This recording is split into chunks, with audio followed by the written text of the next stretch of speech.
borders down a little bit too. We've had this flagged for us in the past, so we've had this flagged for us in the past, like whenever we used to do these, and people don't want it, so. Others, above us. Above our pay grade. Do you want one right here? Right. Sure.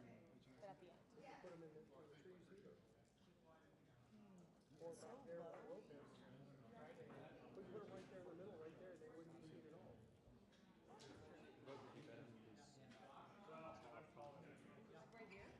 Yeah. Do you think the delegation will... You don't think anyone's going to knock them?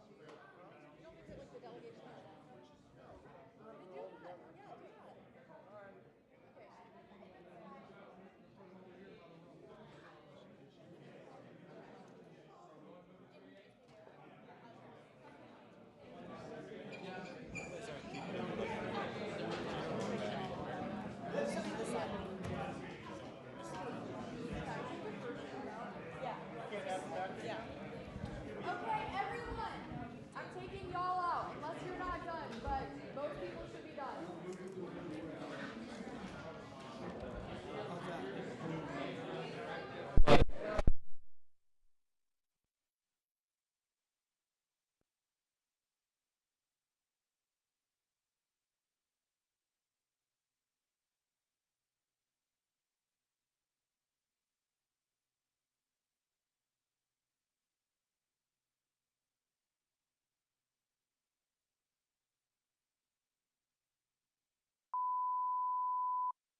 gonna be over in there to give you your keys.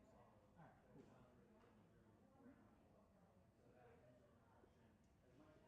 Hey, did you say you saw the jackets?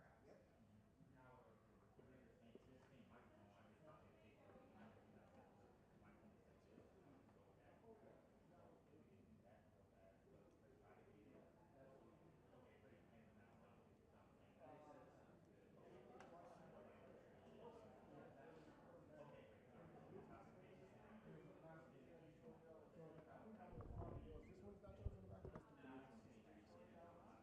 What? The Jackets? voice jack, yeah. It's all good. Oh, I think it's the one I folded up out there on the floor. it's probably out there. Whatever.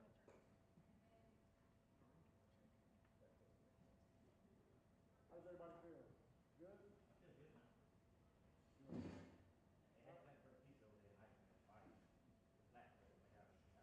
Yeah.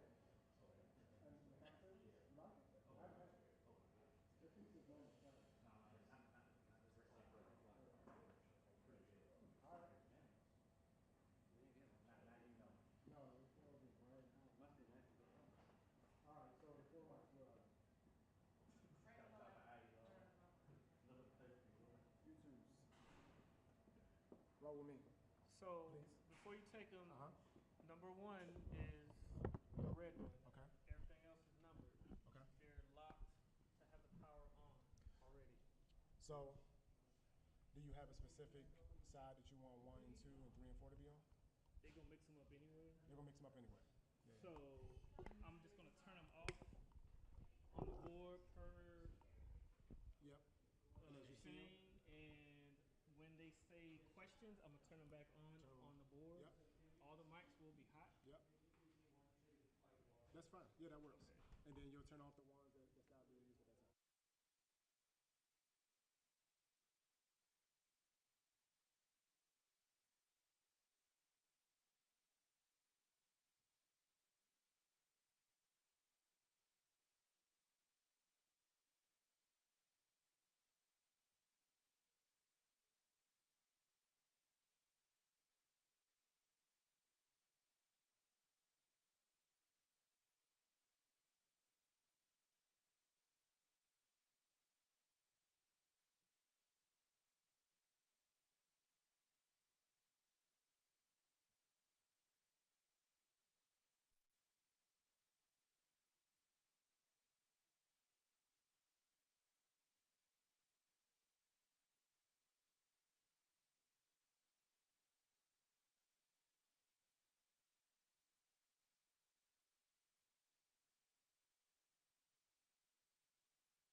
Check 1 2. Check 1 2.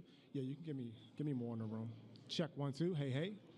Audio check 1 2 3 4 5 6 7 8 9 10. Check 1 2. Check 1 2. Audio check 1 2 3 4 5 6 7 8 9 10. 1 2. Hey hey. Check 1 2. Hey hey.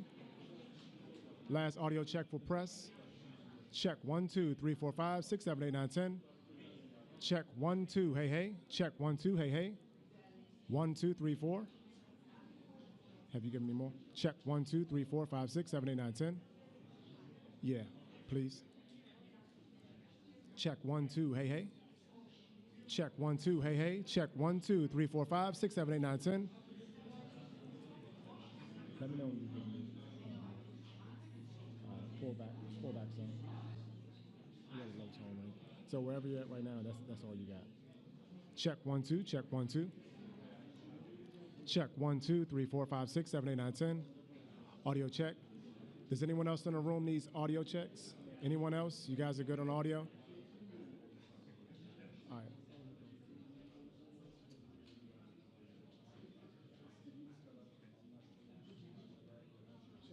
Check 1 2 3 4 5 6. Check 1 2. Hey hey. Check 1 2 3 4 5 6. Check 1 2. Hey hey. Audio check 1 2 3 4 5 6 7 8 9 10.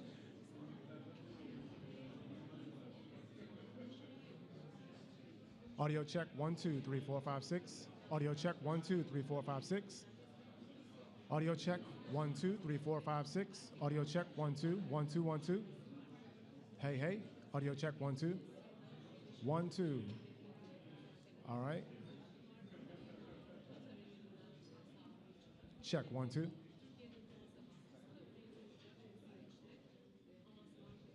Last audio check. Check 1 2 3 4 5 6. 1 2 3 4 5 6. 1 2 3 4 5 6. Yep. Okay. 1 2. Hey hey. Audio check 1 2. Hey hey. Audio check 1 2. Hey hey. Check 1 2. Audio check from POTUS Podium. Audio check 1 2 3 4 5 6. Check 1 2 3 4 5 6. 1 2. Let me know when you're good to go. 1 2. Hey hey. Audio check 1 2. Hey hey. Check 1 2. Hey hey. Audio check 1 2 3 4 5 6. Check 1 2 1 2 1 2.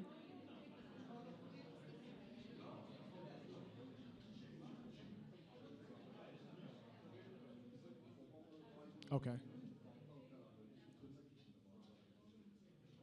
Check 1 2. All right.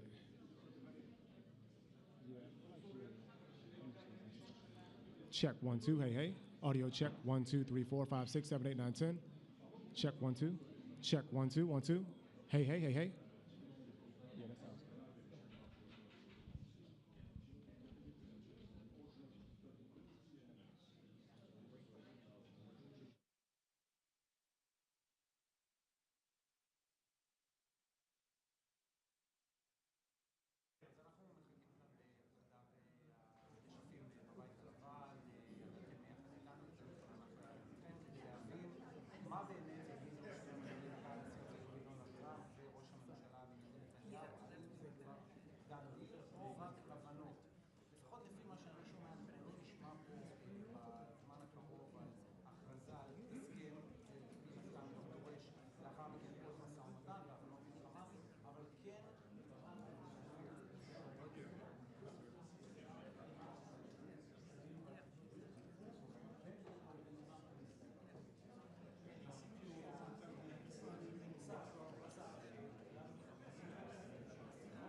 a smartphone. And I'm thinking, after about 6 to 9, something must have happened to him under the fan. So I step outside, and I said, "Fine." I said, "This is a we'd like for you and Minister Shalansky to come and see the president at 1 o'clock."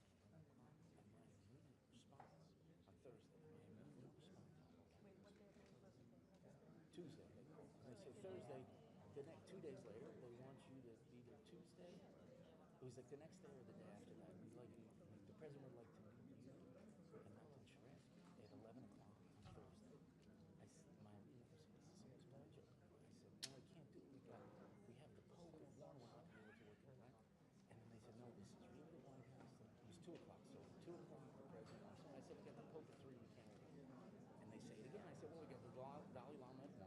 We got the Pope at 3. We're not going to fit him in. He goes, would you like to call back? And you don't believe it. And I look at my phone, and the phone only says 202. No, it has no, I think at 202. So I said,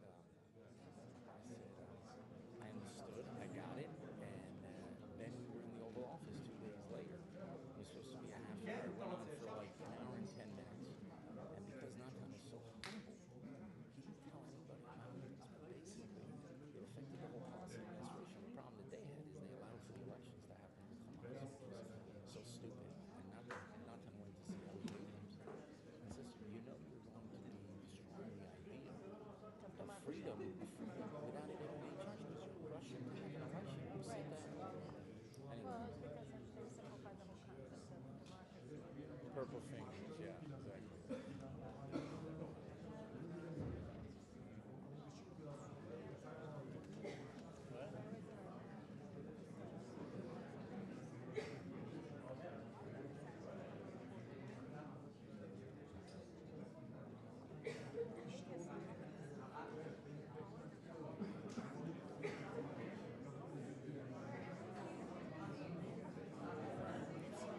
That means he never met a right-wing reporter.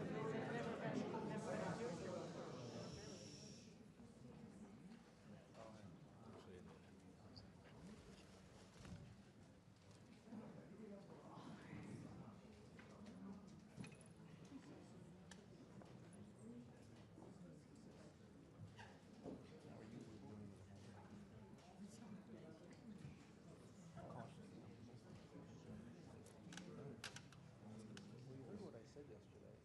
Asked you to address me down. I apologize for the violation of your silence.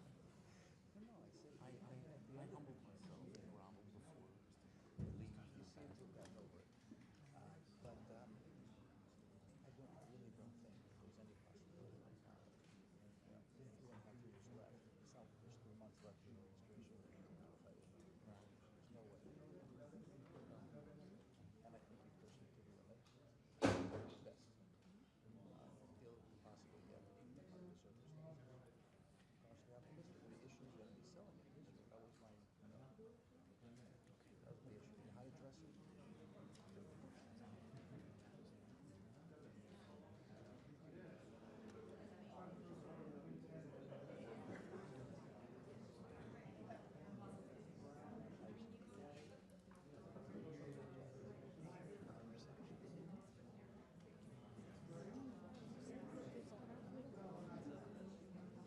No?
in.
Ladies and gentlemen, the President of the United States and the Prime Minister of the State of Israel.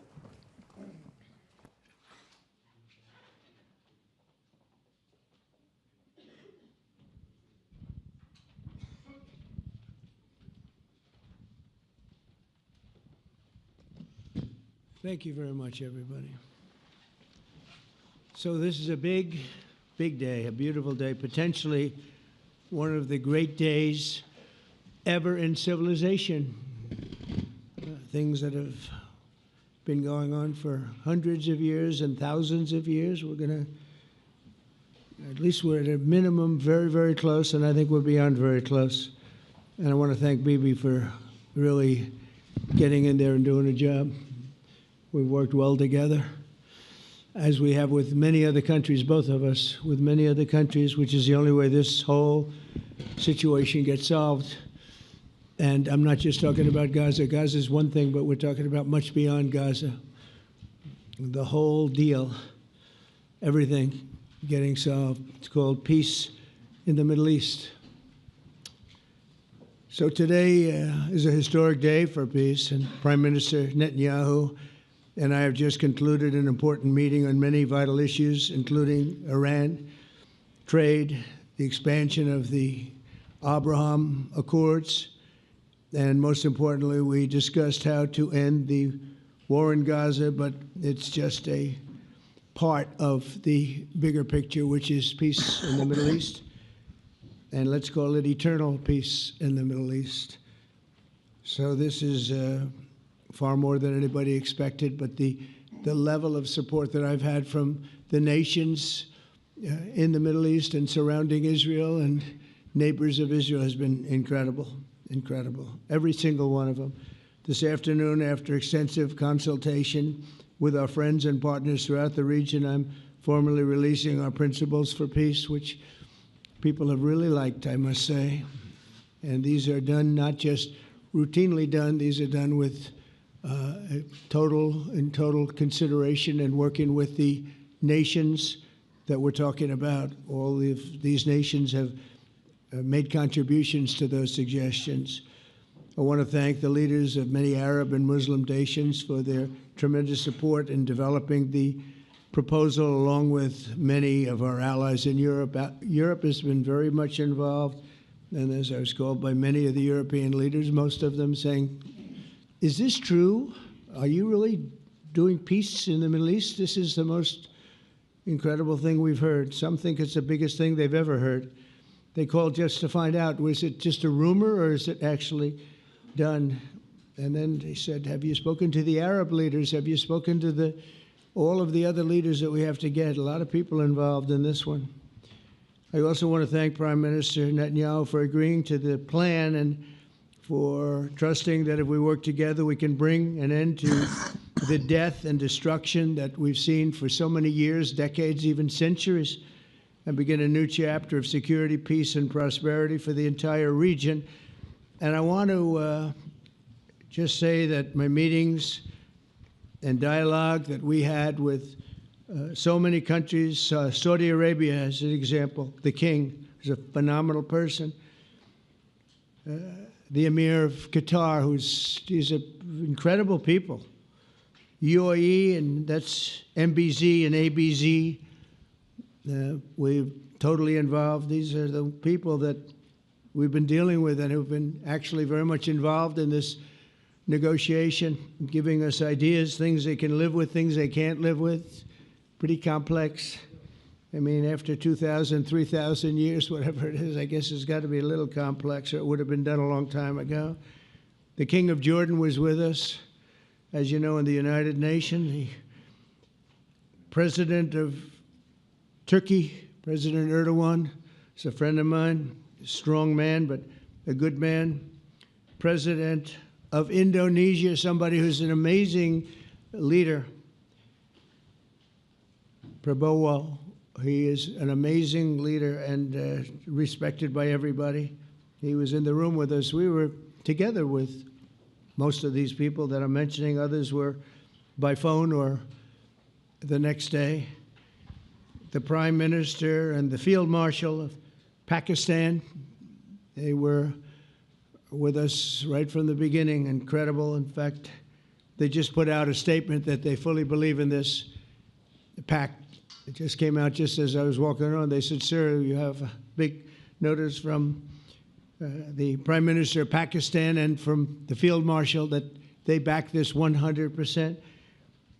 President El-Sisi of Egypt, who's terrific. And these are people I've gotten to know over the years. I mean, I would say it started around 2015 and then went into 2016 when the presidency officially began. But I've known him actually for a long time, and there are many cases really great men. I can't say in all cases, but I will tell you in many cases they're great men and some great women too. They tend to be mostly men, however, I will say that. But if accepted by Hamas, this proposal calls for the release of all remaining hostages immediately, but in no case more than 72 hours. So the hostages are coming back, and I hate even saying this from the standpoint, doesn't sound right, but it is so important to the parents. The bodies of the young men, I believe in almost all cases, the young men are coming back immediately. I met with parents. The parents felt as strongly about getting the body of their dead boy back as they did as though the boy were alive and well.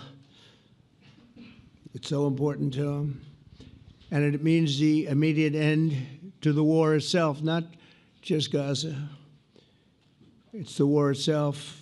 Under the plan, Arab and Muslim countries have committed, and in writing in many cases, but I actually would take their word for it. The people I mentioned, I'd take their word for it, to demilitarize Gaza, and that's quickly. Decommission the military capabilities of Hamas and all other terror organizations. Do that immediately. And we're relying on the countries that I named and others to deal with Hamas. And I'm hearing that Hamas wants to get this done too, and that's a good thing. And destroy all terror infrastructure, including the tunnels, weapons of production facilities. They have a lot of production facilities that we're destroying. They'll also help train local police forces in the areas that we're discussing right now, in particular in and around Gaza, working with the new transitional authority in Gaza. All parties will agree on a timeline for Israeli forces to withdraw in phases. They'll be withdrawing in phases. No more shooting, hopefully, as progress is made toward achieving these goals. Arab and Muslim nations need to be allowed the chance to fulfill these commitments of dealing with Hamas. They have to deal with them because they were the one group that we have not dealt with. I haven't dealt with them.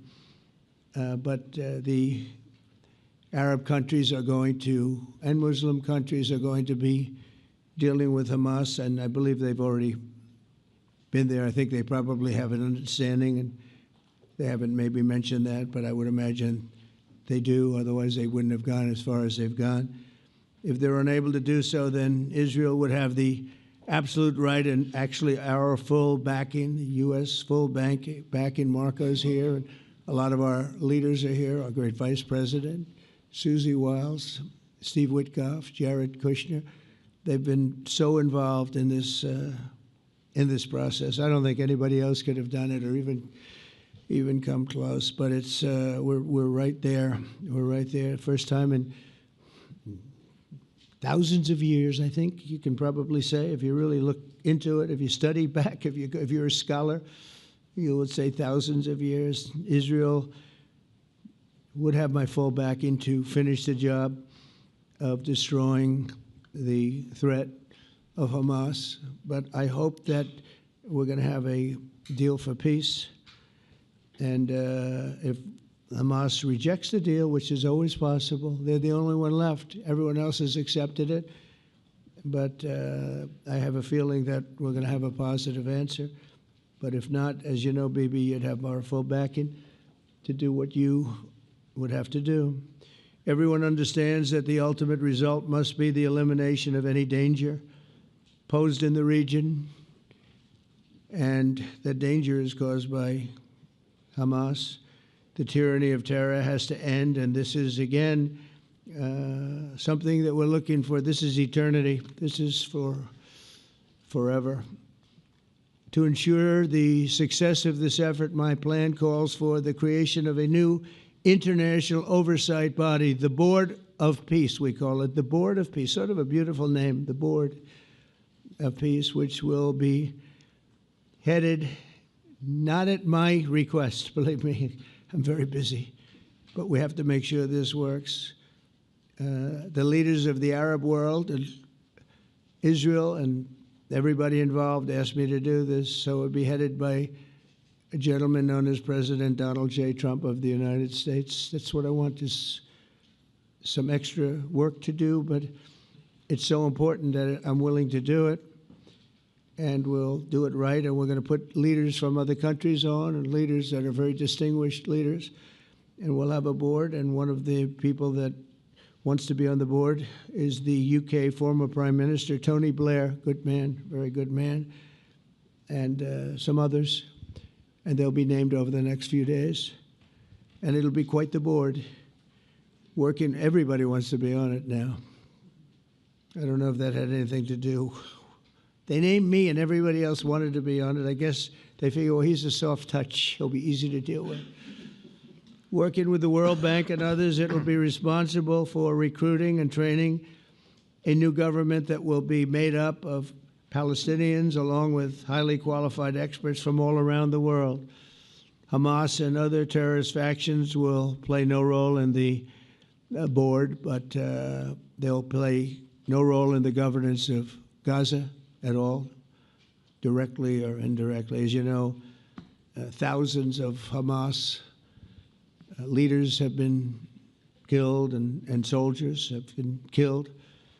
And we can never forget October 7th, but thousands have paid the price for that. And now it's time to get our hostages back and get back to trying to build something that's really great and very important. In our meeting today, Prime Minister Netanyahu was very clear about his opposition to a Palestinian state. And he continuously mentions October 7th, and I understand that. Most people do. And I understand and respect his position on many things, but what he's doing today is so good for Israel. I notice that they have large crowds gathering in Israel all the time, and they have my name up. They like me for whatever reason, maybe I don't know, but they do like me. But they say two things: please get the hostages back, and please end the war. They've had it. It's had it. So I think it's a very popular thing you do, because he's a warrior. He doesn't know about getting back to a normal way of life, but he is a warrior, and Israel's lucky to have him.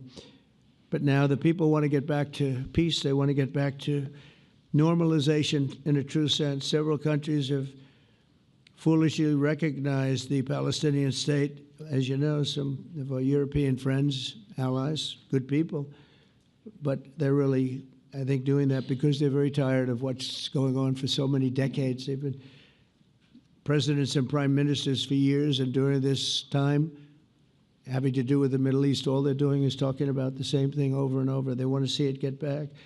And nobody wants that more than me, or I believe Bibi too. But the people of Israel want it. They really want it. They want the hostages back. That includes the probably 32 bodies that we're talking about, 20 people that are living, 32 or so people that are dead, and they want to have peace. So let us not forget how we got here. Hamas was elected by the Palestinian people. Israel withdrew from Gaza thinking they would live in peace. Remember that a long time ago? They withdrew. They said, you take it. This is our contribution to peace. But that didn't work out. That didn't work out. It was the opposite of peace. They pulled away. They let them have it. And I never forgot that, because I said, that doesn't sound like a good deal to me. As a real estate person, I mean, they gave up the ocean, right? Ron, they gave up the ocean. They said, who would do this deal? And it still didn't work out. They were very generous, actually. And they gave up the most magnificent piece of land in many ways in the Middle East, and they said, all we want to do now is have peace, and that request was not honored. Instead of building a better life for the Palestinians, Hamas diverted resources to build over 400 miles of tunnels and terror infrastructure, rocket production facilities, and hid their military command posts and launch sites in hospitals, schools, and mosques. So if you went after them, you'd be after them, and you wouldn't even realize you ended up knocking out a hospital or school or a mosque. A terrible thing, terrible, terrible way to have to fight. No fight is good, but that's a real bad one. So there are many Palestinians who wish to live in peace. Many, many, many. I've seen so many of them, and they have support. And I challenge the Palestinians to take responsibility for their destiny, because that's what we're giving them. We're giving them responsibility for their destiny, fully condemn and prohibit terrorism and earn their way to a brighter future. They don't want the life that they've had. They've had a rough life with Hamas. If the Palestinian Authority does not complete the reforms that I laid out in my vision for peace in 2020, they'll have only themselves to blame. We're giving them an amazing footprint, and they have amazing support from the leaders of the Arab world and the Muslim world, the great leaders. These are great leaders. These are unbelievable leaders that have built great countries and very wealthy countries. What the future holds for the Palestinians, no one really knows, but the plan that we put forward today is focused on ending the war immediately, getting all of our hostages back, getting everything back.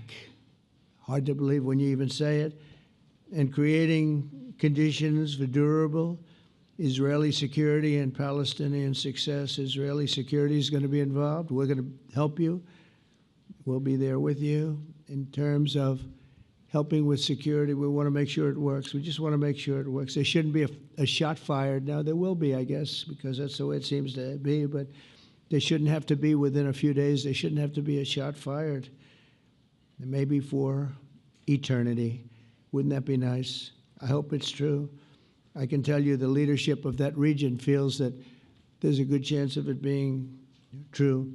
So this will lead to this agreement that we're talking about will lead to a sustainable long-term peace. No president in history has been a greater friend of the state of Israel than I have, in addition to negotiating the Abraham Accords. I like to say it that way because the real people, that's what they call Abraham. I would say Abraham, but it's so much nicer when you say Abraham. So much more elegant. But the Abraham Accords are amazing. Jared, you did that along with your group of geniuses, and nobody thought that could be done. We have 4 countries, and Sleepy Joe Biden didn't do a thing. He didn't even know what the hell they were. He should have had them fold up. But I think this will also lead to packing them. And who knows, maybe even Iran can get in there. I hope, we hope we're going to be able to get along with Iran. I think they're going to be open to it. I really believe that. But they could be a member. I long ago said, I'll bet you at some point Iran will be a member of the Accords. And little did I realize it was going to take this turn. That was some turn we did with the B-2s. But I think they might very well be there because it's a great thing for them economically. I recognize the eternal capital of Israel. I opened the American embassy in Jerusalem. That was something that everyone said would never be done, could never be done. Virtually every president for many, many years, for decades, would campaign on making Jerusalem the capital of Israel. They campaigned on it over and over. Is that right, Steve? Is that right? Everyone, and when they got to it, and I understand why now, because it was so, when I got to office, I campaigned on it too. I said, we're going to make it, and then I'd get calls from the leaders of various countries saying, please don't do it, please don't do it, it'll end the whole world, please don't do it. And finally, I just didn't say anything, and I did it. People were calling me before I did it because they heard I was going to do it, and leaders of countries were calling me, and I think it was on a Thursday that I did it, and they'd call me Monday, Tuesday, Wednesday, 3-4 times a day, and I said, tell them I'll call them back on Friday. And I announced it on Thursday, and I called them back, the biggest people in the world, and they said, "You've done it." I said, "Done what?" "You've made the capital of Israel, Jerusalem, and we wanted to talk yet." I wish you called me a little sooner. Maybe I could have done something about it. So that was a lot easier than getting into an argument, because I knew what they were calling about. And you know what? It turned out to be amazing. Everybody thought it was going to lead to the end of the world, right? The end of the world, Ron, that's what they said. It didn't lead to anything. It just led to something that I promised, and something that was very, very popular for Jewish people and a lot of other people too.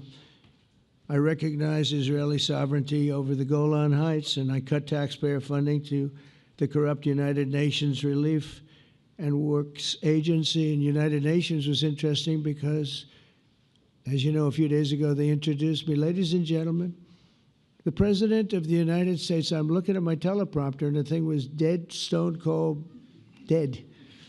The thing's up here. I have a long, beautiful speech to make. I'm back 30 feet back, and I'm saying, they're introducing me. There's nothing on my teleprompter. So, but I made a speech. I actually got good marks. You think Biden could have done that? I don't think so. I don't think he could have done that. I don't think too many people could have done it. But actually, it was actually more of a speech from my heart, if you want to know the truth. I think it was maybe better in certain ways because it was from the heart. It has to be from the heart. Otherwise, you're in big trouble. But I cut taxpayer funding for that very corrupt United Nations Relief and Works Agency, and nobody thought that would be done, and withdrew from the horrible Iran nuclear deal that was imposed upon Israel by Barack Hussein Obama and Biden. And I don't think Biden knew anything about it, though. I don't think he knows anything about it now, actually, if you ask him. He'd say, "What is that?" And we obliterated Iran's nuclear enrichment capacity, making it impossible for them to have a nuclear weapon, which they would have had probably in about 2 months from that. But I've never asked Israel to compromise its security, but we had big, strong talk. Nobody's been better to Israel. No president's been better to Israel than Donald Trump. But we had a long, strong talk, Bibi and I, and he understands it's time. It's time. History has shown, and the people of Israel want it. And the people of the Middle East want it. The people of enemies of Israel want it, but they don't have really too many enemies right now. And you know what? Many countries have gained great respect for Israel, for the way they fight, for the job they do, including me. I had respect anyway, but they gained respect. History has shown us that those who have relations with Israel have thrived, while those who have devoted resources and attention toward the destruction and even annihilation of Israel have languished. They haven't done well.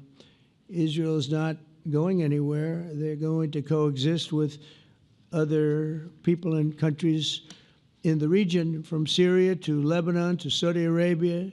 The promise of a new Middle East is so clearly within our reach. This is the closest we've ever come to real peace, not fake peace, not political fool's peace. If we can get this difficult problem solved, the opportunities for all within that vast region of this world, it's a vast region, it's unlimited. The Abraham Accords show that all countries are better off when they communicate and work together and embrace new opportunities. I hope Jared and Steve and Susie and Marco and JD, we have great people. I hope you guys are going to work very hard to get these other countries in, because now they have no excuse. There's no longer an excuse. They were somewhere hesitant. And I tell you, the 4 countries that went in, I give them tremendous credit, and it's worked out incredibly well for them. In the same spirit, I'm pleased to report that earlier today we took another important step toward greater understanding in the region. A short time ago, we had a historic phone call in the Oval Office with Prime Minister Tani, who's really a great person. So we had a great talk, and I was on the phone, and Bibi was talking. Prime Minister Al Thani was of Qatar, was They really had a heart-to-heart conversation. It was a great conversation, I thought. It was productive. It was everything that you need to have something turn out to be successful. And I want to thank Bibi, and I want to thank the Prime Minister. It was fantastic. We agreed to launch a formal trilateral mechanism between Israel, Qatar, and the United States to begin a dialogue to enhance mutual security, correct misperceptions, and avoid future misgivings. And I want to thank Qatar, its leadership, and the Emir. He's a fantastic person. I think, you know, I'm going to be his public relations man because I know him differently than a lot of people know him. But he wants peace. He wants to see peace. And its people, and they really acknowledge the critical role that they've played as mediator. And again, we're not quite finished. We have to get Hamas, but I think they're going to be able to do that. So now it's time for Hamas to accept the terms of the plan that we've put forward today. And again, this is a different Hamas than we were dealing with because I guess over 20,000 have been killed. Their leadership has been killed 3 times over. So you're really dealing with different people than we've been dealing with over the last 4 years, 5 years. Everyone has done their part and come to the table in good faith. Our Arab and Muslim partners are fully prepared to step up and fulfill their commitments for the benefit of the people of Gaza and the entire region. They're willing to step up and do a lot. They really are. There are a lot of good people involved. Everyone who wants to see, everybody who wants to see an end to the violence and destruction should be united in calling for Hamas to accept the extremely fair proposal so that we can end the war and get us back our hostages right now and have everlasting peace. And I look forward to having relationships with everyone. As the chairman of the board, I'll be involved, and we'll have meetings with some very smart people that'll be working over there to make sure that we haven't just been wasting time with an agreement that doesn't get done. The task of building peace will not be easy. There are some of the hardest problems in the world to solve, and that's why it's been going on for so many centuries. But too many lives are at stake not to try, and this was more than a try. I mean, I think this is something that gets done when you have virtually every country, and these are powerful, powerful countries that have a lot of money, and the money can make things happen. A lot of countries try, and they don't have any money. These are very rich countries that can make things happen. So together we'll forge a much safer and more hopeful future for everybody, including Israel. And I want to thank Prime Minister Netanyahu for his partnership, and I want to thank all of the leaders, the kings and the emirs and the presidents and prime ministers, people I mentioned. And they've been absolutely fantastic to work with, and it's just happened very quickly. It's happened from a couple of weeks before I had a couple of meetings, but a couple of weeks before we went to the United Nations, and we had some incredible meetings. It all came to place. It all took place, and everybody wanted to be a part of it. I don't have anybody that's saying we don't want anything to do with it. It's just the opposite. And I'll tell you, a couple of years ago, a year ago, I don't think we would have had this kind of participation, Mr. VP, right? I don't think we would have had. It's been amazing. The participation was 100%. Everybody wants to be a part of it. And everybody, those very strong countries, everybody wants it to work. So, Bibi, congratulations on this. I think this will be your crowning achievement, frankly. If this all works out, we think it will. It's going to be your crowning achievement. And I want to thank you very much for being here. Thank you. Please. Thank you. Thank you. Mr. President, first I want to thank you for graciously hosting me once again in the White House. And second, I want to thank you for your friendship and for your leadership. From Jerusalem to Tehran, from the Golan Heights to Gaza, you've proven time and again what I've said many times. You are the greatest friend that Israel has ever had in the White House. And Mr. President, you and I both know it's not even close. While you focus at home on making America great again, your leadership abroad is changing the world for the better, ending wars, and advancing peace. I believe that today we're taking a critical step towards both ending the war in Gaza and setting the stage for dramatically advancing peace in the Middle East, and I think beyond the Middle East, in very important Muslim countries. I support your plan to end the war in Gaza, which achieves our war aims. It will bring back to Israel all our hostages, dismantle Hamas's military capabilities, end its political rule, and ensure that Gaza never again poses a threat to Israel. We would not have achieved this turning point without the courage and sacrifice of our incredibly brave soldiers. They fight like lions to defend the people of Israel, and they serve on the front line in the war between civilization and barbarism. Mr. President, when our two countries stand shoulder to shoulder, we achieve the impossible.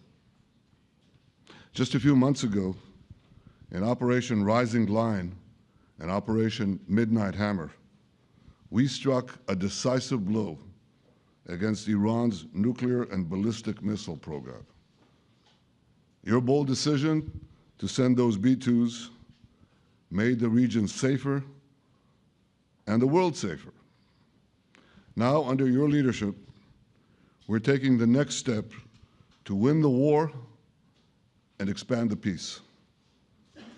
Your plan is consistent with the 5 principles my government set for the end of the war and the day after Hamas. Everybody asks, what is your plan for the day after Hamas? Here's our plan. Passed it in the cabinet. All our hostages, both those who are alive and those who died, all of them will return home immediately. Hamas will be disarmed. Gaza will be demilitarized. Israel will retain security responsibility, including a security perimeter for the foreseeable future. And lastly, Gaza will have a peaceful civilian administration that is run neither by Hamas nor by the Palestinian Authority. If Hamas agrees to your plan, Mr. President, the first step will be a modest withdrawal, followed by the release of all our hostages within 72 hours. The next step will be the establishment of an international body charged with fully disarming Hamas and demilitarizing Gaza. I appreciate your willingness to lead the body, Mr. President. I really appreciate it because you have a lot of things to do, and this is important. And it reflects the confidence that this will give everyone, that things will be followed up on all the commitments made. The fact that you're taking this on, I think, helps a lot to make sure that everything flows in the direction that we want. Now, if this international body succeeds, we will have permanently ended the war. Israel will conduct further withdrawals linked to the extent of disarmament and demilitarization, but will remain in the security perimeter for the foreseeable future. I think we should understand that we're giving everybody a chance to have this done peacefully, something that will achieve all our war objectives without any further bloodshed. But if Hamas rejects your plan, Mr. President, or if they supposedly accept it and then basically do everything to counter it, then Israel will finish the job by itself. This can be done the easy way, or it can be done the hard way, but it will be done. We prefer the easy way, but it has to be done. All these goals must be achieved because we didn't fight this horrible fight, sacrifice the finest of our young men to have Hamas stay in Gaza and threaten us again and again and again with these horrific massacres. Mr. President, I was encouraged by your clear statement at the UN against the recognition of a Palestinian state. That would be an outcome that, after October 7th, would reward terrorism, undermine security, and endanger Israel's very existence. As for the Palestinian Authority, I appreciate your firm position that the PA can have no role whatsoever in Gaza without undergoing a radical and genuine transformation. In your 2020 peace plan, which you mentioned just now, you made clear what that transformation requires. It's not lip service. It's not checking a box.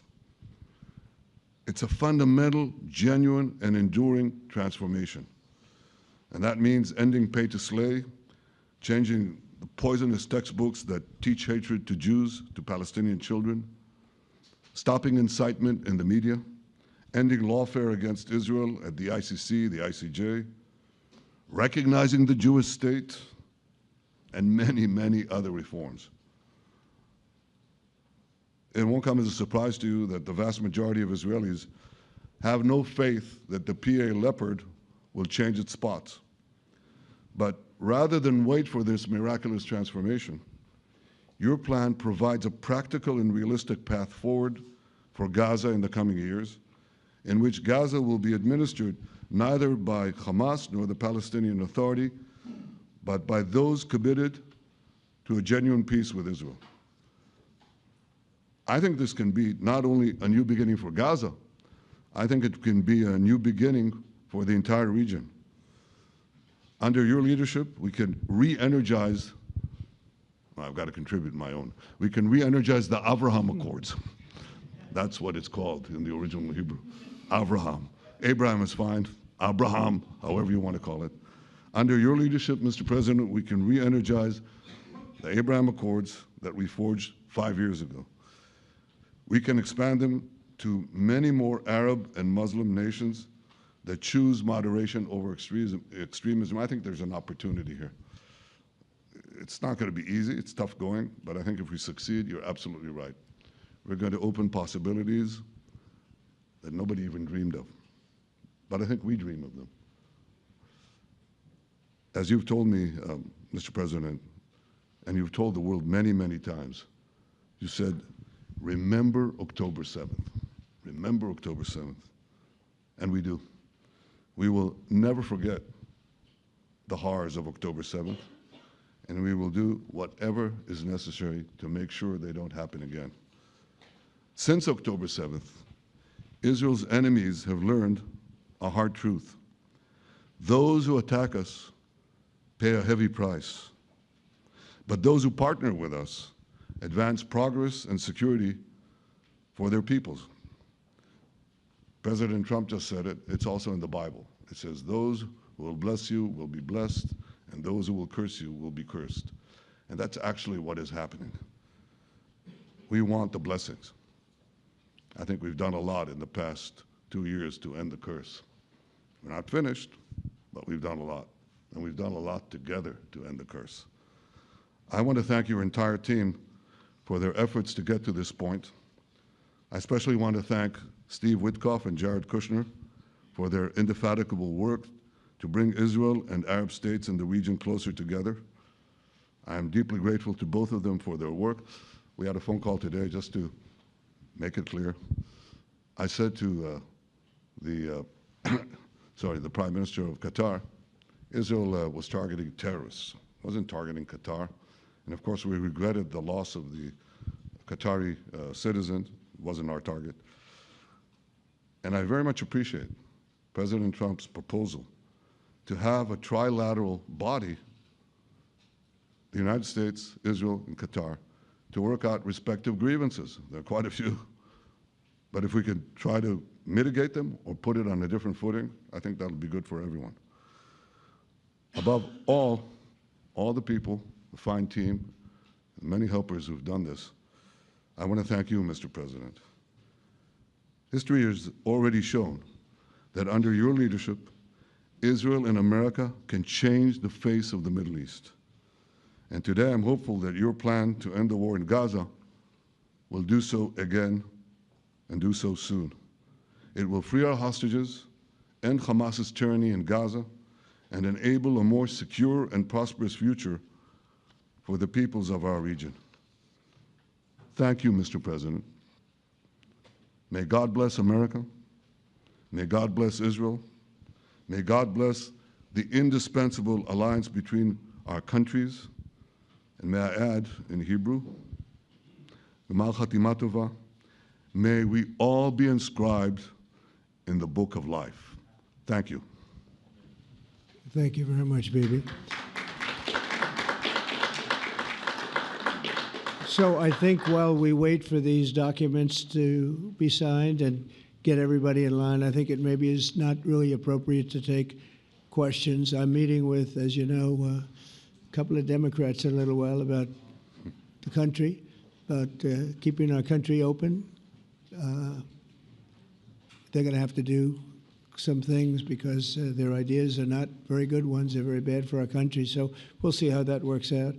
But this is something that was really historic today. This was something that was amazing. I think, Bibi, I mean, depending on you, I think while we're waiting for signatures and waiting for approvals from a lot of different countries that are involved in this, we probably shouldn't take questions? Or would you like to take a question or two from perhaps a friendly Israeli reporter, if there's such a thing?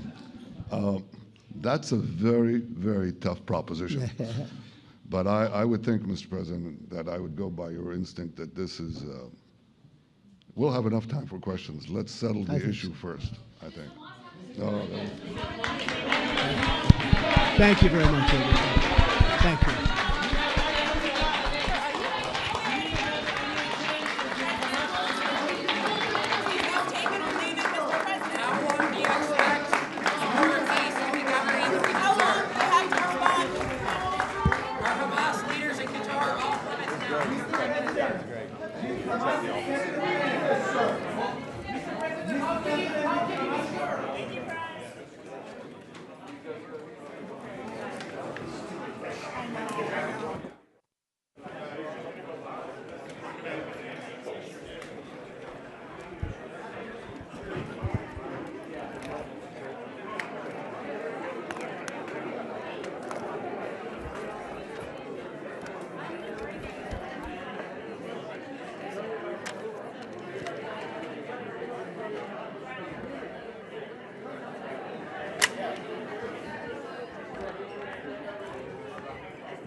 Would you be so kind as to unhook me